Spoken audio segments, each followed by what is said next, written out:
This young man here, Alfonso, or Bush, otherwise known as Bird, the story of him started just shortly after the Cataclysm began in his place in his own broken world. You see, or should I say the broken world he lived in. He was a tweaker, as well, at least that's what you would call him, based on the chems that he took. He knew things about fighting, cooking, making little bits and baubles, even learned how to use the firearms, but only the basics. And in recent times, with the discovery of magic, he started to dabble into the arcane. He still, though, primarily, he needed his amphetamines, though he did find other things to do. But his story began in a house. He's right now, from where I can recall, of this story of his last story, I should say. He was drunk, depressed, infected because he got bitten somewhere, and he's surrounded by fire, and he's rather sick. Needs to say, a very, very bad day. Oh, and there's someone with him too. Missy Moody. Okay, odd name.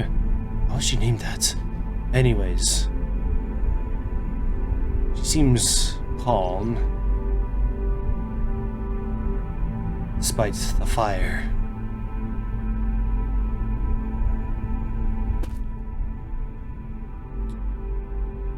Needless to say,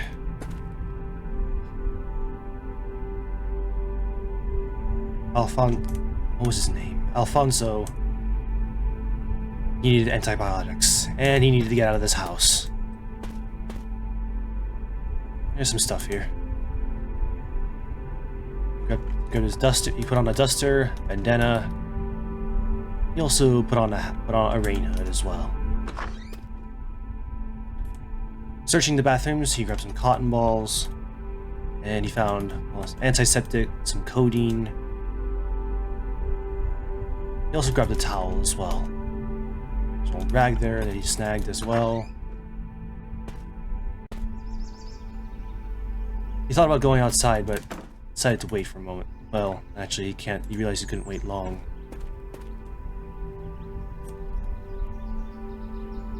He put on a messenger bag, but also noticed a quiver. Despite his lack of knowledge of archery, he slipped it on. Perhaps it would be useful. He noticed his companion was already seen to be moving out of the house. No doubt he would have to do the same soon. Grabbed an X-Acto knife and a flashlight. He also grabbed a steak knife as well. He decided to hold it in his hands for the moment, considering, well, he wasn't gonna last long out there. This he knew. Grabbed another rag. See, the fire was spreading very quickly, though. He couldn't access the rest of the house due to the inferno. Some tea leaves. He saw another quiver there, and he decided to take off his knit hat because it wasn't exactly well.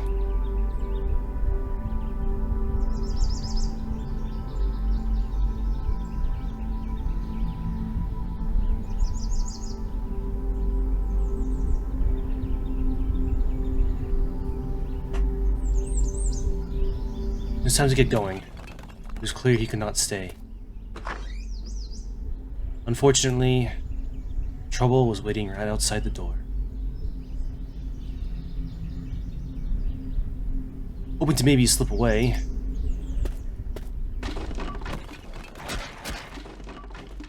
he headed for the window, slipped out. It was clear, though, that trouble abounded.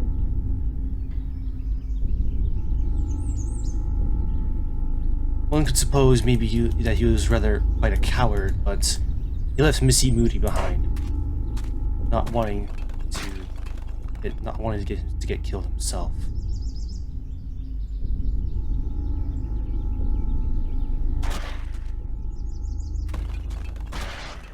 He raced towards a nearby house. He decided to head to the house south of him, surrounded with brick. Hopping inside, he quickly closed the curtains. And he began to crouch, hoping to be quiet. He closed another curtain and began to explore the house, hoping that just maybe not be noticed. He kept closing curtains, hoping he wasn't making too much noise. The house had seemed empty until he saw the cockroach. Not good. Remembering what he had learned, he began to fight.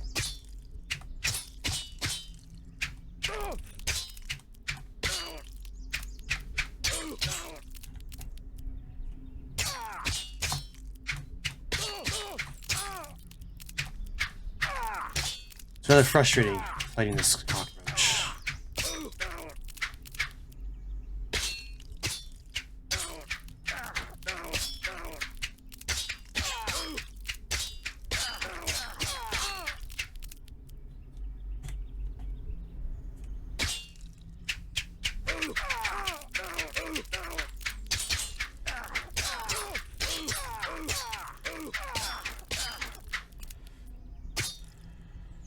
Finally, he killed it, only for another one to appear. Deciding he didn't want to deal with another one, he raced away, but unfortunately wasn't able to get out the door in time. He really did not have time for this. He was clearly faster than him too. He couldn't outrun it.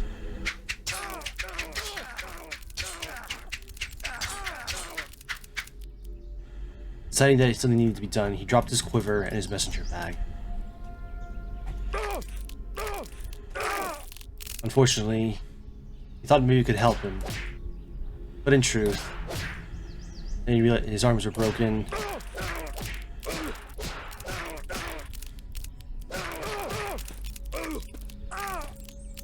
And despite his efforts,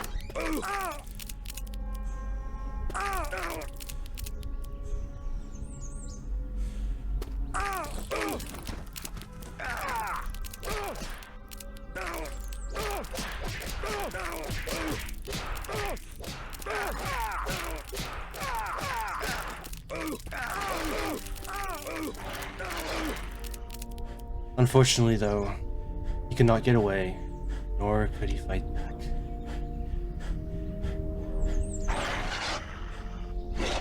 As he lay there dying, he saw a zombie and another strange creature try to attack a drone.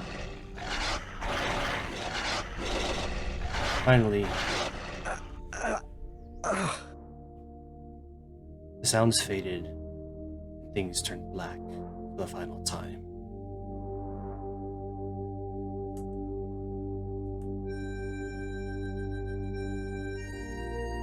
He was forgotten among the billions lost in the Cataclysm.